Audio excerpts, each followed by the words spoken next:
We have hit a point in our podcast where I'd like to open up the box. I mean, there's obviously Lean and Six Sigma, operational excellence, or any kind of continuous improvement. I feel that our listeners can or have more content or contributions to provide us, and maybe even enlighten some of the listeners on how they feel about certain topics, just not what we think about those things. So if we could get a brave soul willing to come on the podcast, would love to hear of unique ways that people have used maybe a different tool, best practice, or even better, a lesson learned from maybe a poor execution of a tool. Go to our website, www.e6s-methods.com. Click on the button that says Call for Content. Let us know what you'd like to share.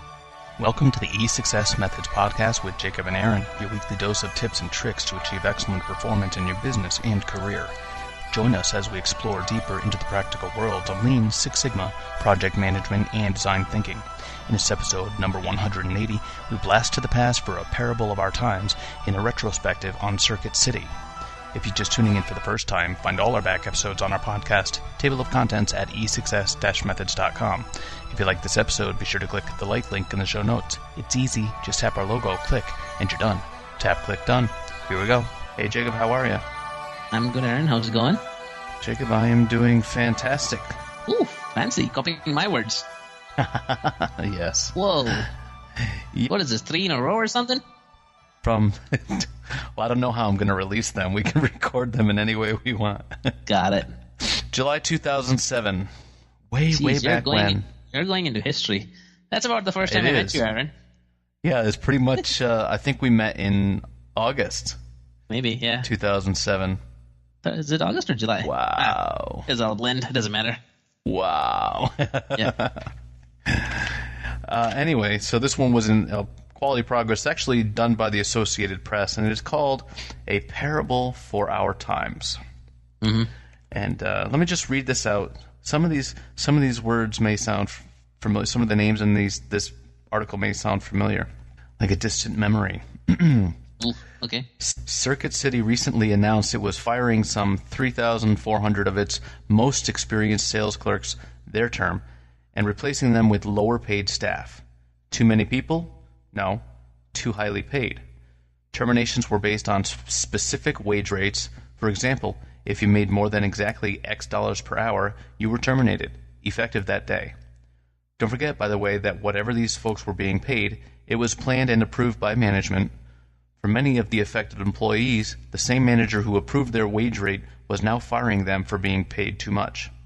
Mostly, Circuit City sells high-tech electronics such as plasma TVs, games, global positioning, system navigation, and home entertainment systems.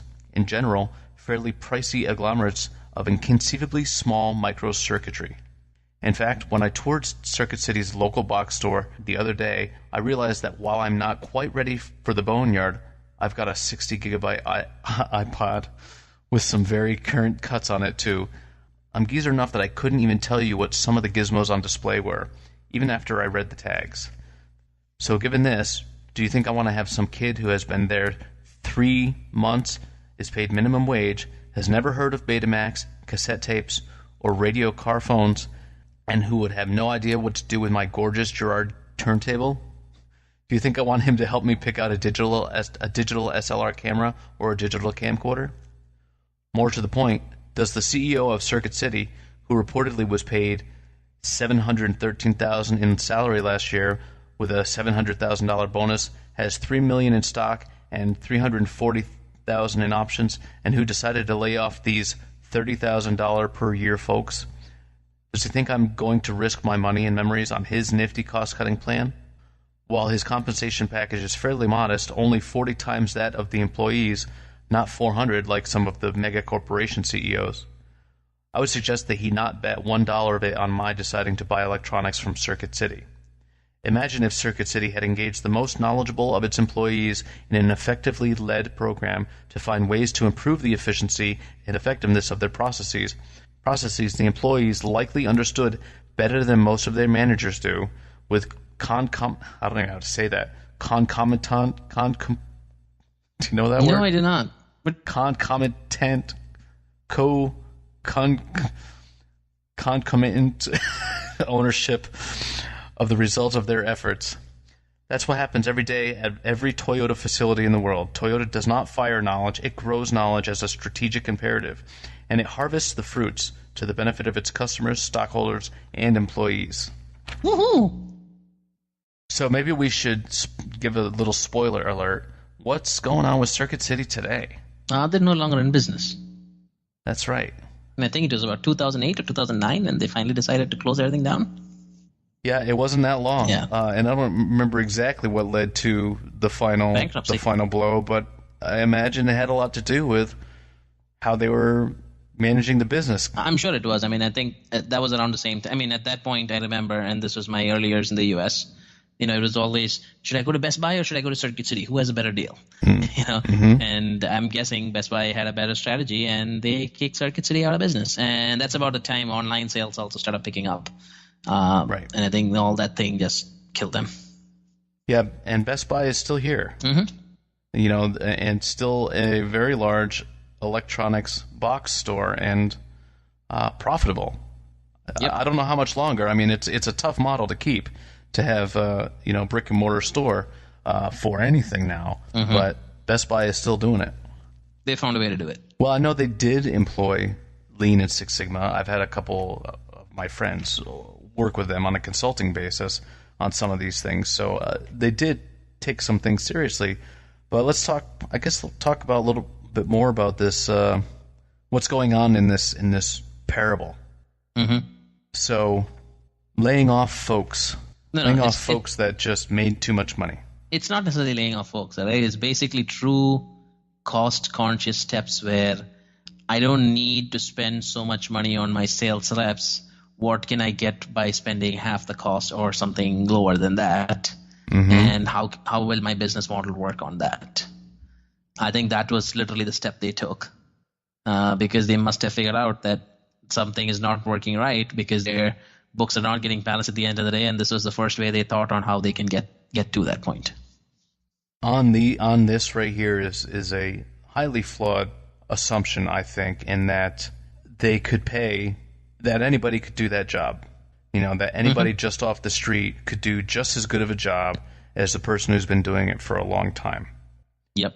And I see this time and again, if it's in the call center, if it's your cable installation people, the people who are interfacing most closely with the customer are both the most critical, but usually the least paid and least appreciated. And they're the ones who make and break a customer experience. They're the ones who decide, where the customer decides whether or not they're going to come back to that store. And that's kind of where I keep coming back to, is those people are deserving a lot more respect than a lot of companies tend to give them. So, and I think Circuit City may have fallen into that trap when they brought some people off the street and assumed that they could do the job of people who had been doing it for quite some time. But that's just, I mean, I think, and I don't know what, I mean, this article is purely talking about the sales team or the store sales team. I don't know if this was entire across the organization, across all levels, or if it was just literally just the lower level employees.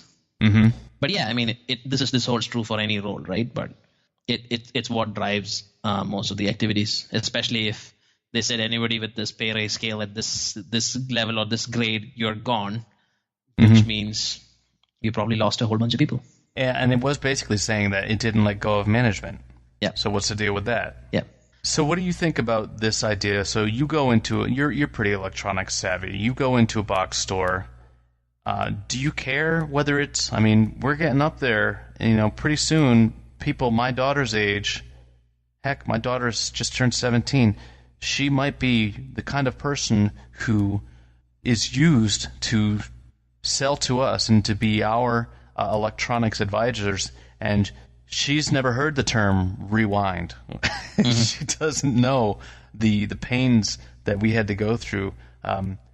Would that matter to you?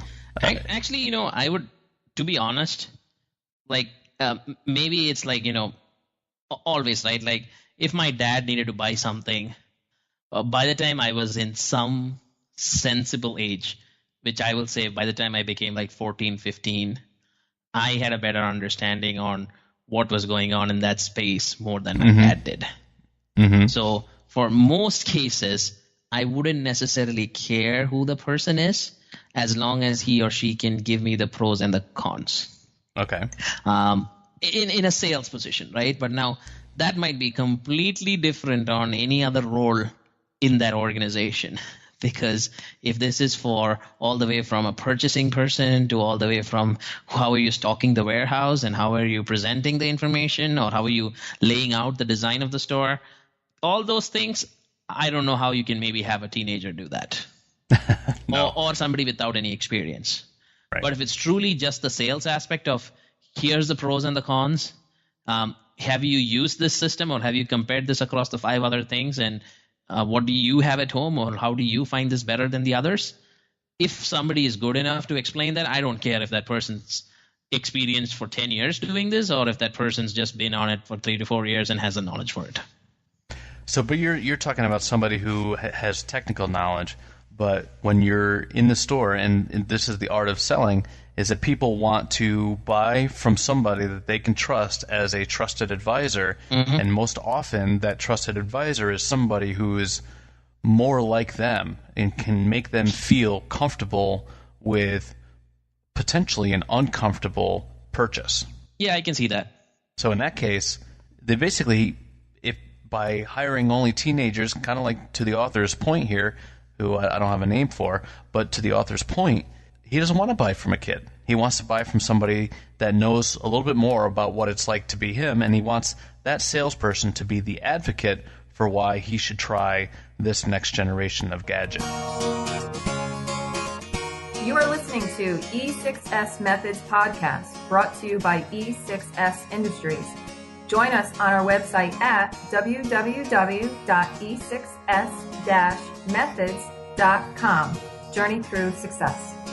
Are you applying for professional certification in your field? You'll be happy to learn that all this time you've been streaming Jacob and me into your ears, you've also been earning continuing education units, or CEUs, which can be applied toward most professional certifications. You can do your research, all the math, and figure out which episodes are applicable for which discipline, or you can save yourself the time and hassle and just order a CEU report from us. All you need to do is provide us with which episodes you've listened to, and we'll provide you with a portfolio including details about each episode and a certificate of recognition with a CEU breakdown by competency, including leadership, tactics and tools, strategy deployment, and principles and philosophies. So if you have certification on the mind, start here and save some time.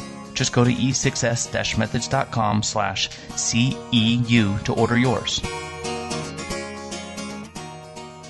He doesn't want to buy from a kid. He wants to buy from somebody. Yeah, but at the same, because that person can compare it to the older generation and give the pros and the cons. But if the younger generation person can say how easy is this and how easy it is to operate, and maybe it comes down to the training program that Circuit City has or this organization has. Because if you've trained your employees to say this is what the old system's about and this is how the new system's going to make life easier, you're getting the same information. And if you're doing that at half the cost or cheaper than that, why wouldn't you? Now the question is, how do they retain that information? Because granted, if it's college kids, they're going to find the job as soon as they graduate or as soon as they find something that pays more and run away. How do they keep that going in the long run? And, how do they incentivize somebody to continue to do this? Right. But I don't see a problem. And this is, again, now this comes down to what we were talking about in one of our previous episodes regarding personality types and who fits what where. This is truly understanding your buyer or your user base on who is coming to the store most and what would they relate to the most, and then being able to address the scenario appropriately. I might be one of the weird cases, whereas you will get somebody like this author also who is things from the other extreme. You have to, if you have to be a store, you have to be able to answer the needs of all these different kinds of users who come to you. Right. All right. Anything else in this article stand out to you? I think, for me, the fact that they decided to fire everybody and not necessarily give them an opportunity in some other area where they could have either expanded on their knowledge in the organization or the knowledge in the industry and leverage it in some other form or format. I think that last paragraph was really, really critical in my opinion, right? They could have done something different. Whether it is maybe getting into the CNET kind of world where they're reviewing all these products and making it available for everybody so people don't have to come to a store, and they opened that as a new avenue for revenue. Could they have tried different things because of their experienced workforce, or could they have used them in other roles within the organization? It's a question. At the end of the day, money is king, or they say, as they say, cash is king. So however you can make that happen, whatever you need to do to make that happen before everything else falls to the ground. Maybe this was an attempt to do that. They didn't have any other way besides finding a way to cut costs and keep the rest of the people employed, still continuing to get employed. Right. And this was the only option in front of us. We don't know the background as much, but that last line, if anything, is what stood out to me the most. Yeah, if you think about it, can you imagine anybody in the whole organization that knows the customer better than these folks that got let go? They know the mix of customer. They know what has worked, what has not worked when they've had different types of approaches. If Circuit City was getting into the moving into the online retail at this time, they could have leveraged that knowledge quite a bit, I think, to spread out into these new areas. And of course, they were probably not executive bound, maybe not senior leadership bound, but as far as a wealth of knowledge, that definitely was something that they disregarded and threw away. Yep, they lost out on. Right. All right. So for me, my key takeaways from this is don't underestimate your frontline employees. I learned this for sure when I went through strike duty. This one thing that they lacked was proper respect, and that's what I think led to the strike. Essentially, it was these guys don't necessarily need or want more money, but they definitely deserve more respect because it's a hard job, and it's not something you can just take somebody out of the office and expect them to do as good of a job with. And it takes the ability to really be diplomatic in some really tough situations, far harder than I would have expected in that manner. So, and same with the call centers. I'm sure you've had to work in a lot of these areas of customer-facing folks. What do you see out there as far as taking them for granted? Do they get the training they need? You've seen it in a few different industries. Yeah, I mean, it is unfortunately very sad on what they have to deal with. And sometimes me as a customer myself, and I call a customer service agent, depending on what mood I am in, that could mean a different thing for the customer service agent as well. Although I do have a newfound respect for them because of how much I've had to interact with them. And for most of the time, the customer service agents have no control or no empowerment to do anything besides follow a script. And we see them as the face of the organization, but their hands are tied so much that they really can't do anything. Right. I would almost blame that as a system of the organization.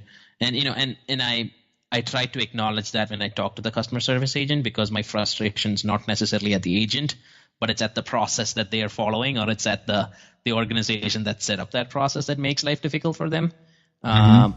But at the end of the day, that person's the one who's representing that organization in that front line, so they get the brunt of everything that goes on. That's right. And irrespective of which industry it is, when it was in the manufacturing industry before, when it's in the services industry that I'm now, and I'm sure what you're seeing over there, it's all the same. Like a lot of the times, these folks are seen as, I just need somebody to answer the phone and give the canned answer, which I'm expecting to do. It doesn't necessarily need too much skill because all you're saying is yes, no, or moving it on.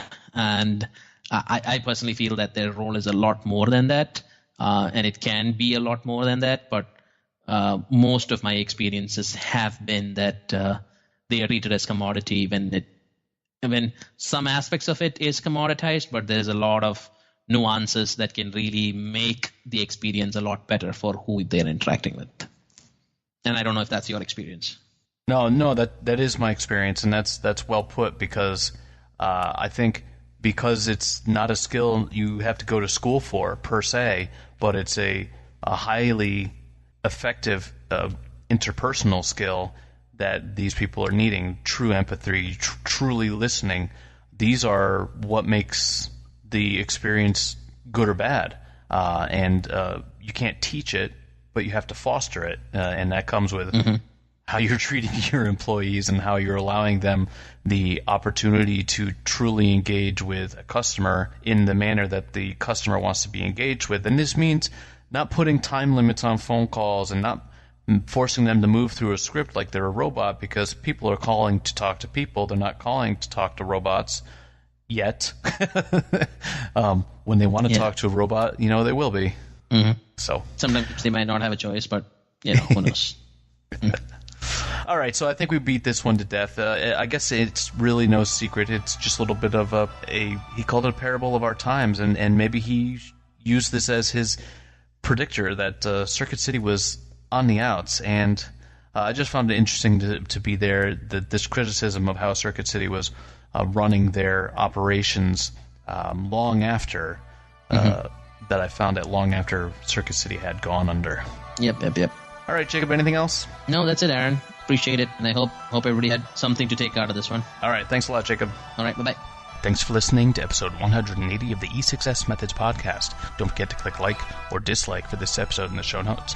Tap click done. If you have a question, comment, or advice, leave a note in the comment section or contact us directly. Feel free to email me, Aaron, AARON, at E6S-methods.com, or on our website. We reply to all messages. If you heard something you like, then share us with a friend or leave a review. Don't like what you heard? Join our LinkedIn group and tell us why.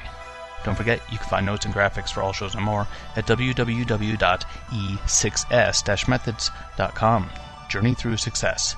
If you're not climbing up, you're falling down. You done messed up, Aaron!